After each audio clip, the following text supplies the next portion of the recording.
তোমরা বাপকালে আম খেয়েছো? খাওনি না?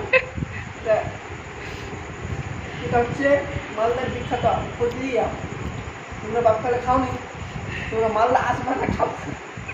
তারপরে মালদাতে আসো, মানে এটা শান্তির আম আছে, মানে মালদায় ছিলাম।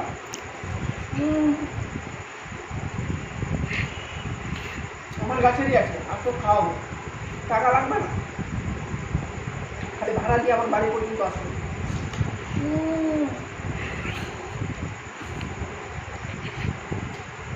ধন্যবাদ।